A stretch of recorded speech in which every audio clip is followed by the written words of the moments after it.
নমস্কার বন্ধুরা, আমি শুক্লা। আমার রান্নাঘরে আপনাদের সবাইকে স্বাগত। আমার আজকের রেসিপি হচ্ছে চিলি এঁচোড়।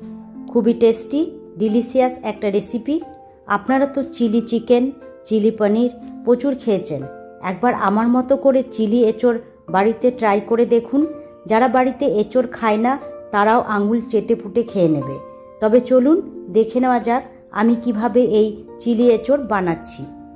এখানে নিয়েছি অর্ধেকটা এঁচোড়।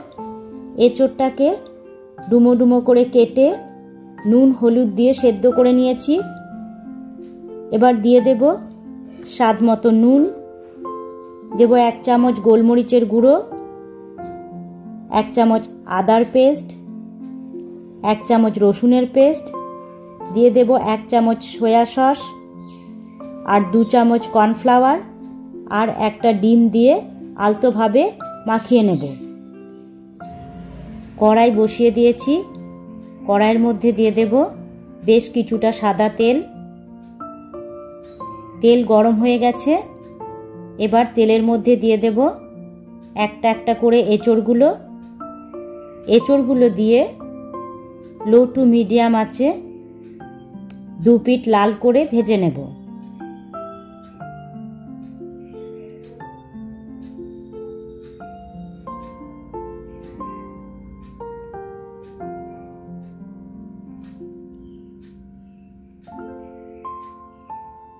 এঁচোড়গুলো ভাজা হয়ে গেছে, এবার তুলে নেব।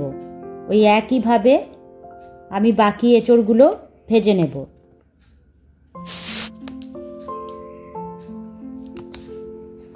এবার ওই একই তেলের মধ্যে দিয়ে দেব 2টো চেরা কাঁচা লঙ্কা, দেব 2 চামচ আদা কোচানো, 2 চামচ রসুন কোচানো। এবার আদা আর রসুন তেলে ভালোভাবে ভেজে নেব। এবার দিয়ে দেব একটা বড় সাইজের পেঁয়াজ, যেটা ডুমো করে কেটে রেখেছি। পেঁয়াজটা দিয়ে ভালোভাবে ভেজে নেব। পেঁয়াজটা ভাজা হয়ে গেছে। এবার এর মধ্যে দিয়ে দেব একটা বড় সাইজের ক্যাপসিকামটাও ডুমো করে কেটেছি। আমি পেঁয়াজ আর ক্যাপসিকাম দুটোই একই সাইজ করেছি। এবার এর মধ্যে দিয়ে দেব স্বাদ মতো নুন, দেব একটু মিষ্টি। আবারও পেঁয়াজ ক্যাপসিকামটা ভেজে নেব।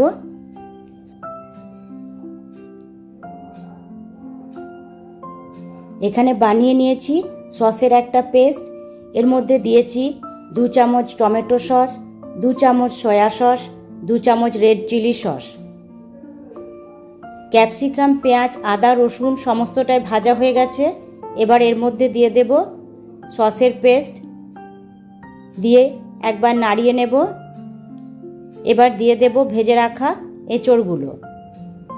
এঁচোড়গুলো দিয়ে সসের সাথে ভালোভাবে মাখিয়ে দেব। এবার 1 কাপ জলে 2 চামচ কর্নফ্লাওয়ার গুলে রেখেছিলাম সেটা উপরে ছড়িয়ে দেব। আর দিয়ে দেব সামান্য একটু জল। সমস্ত মশলাটাকে ভালোভাবে মিশিয়ে নেব। তৈরি হয়ে গেল চিলি এঁচোড়। আপনারা যদি গ্রেভিটা বেশি পেতে চান তাহলে এর মধ্যে আরও একটু জল অ্যাড করতে পারেন। এবার গ্যাসের ফ্লেমটা অফ করে দেব। তৈরি আমার চিলি এঁচোড়।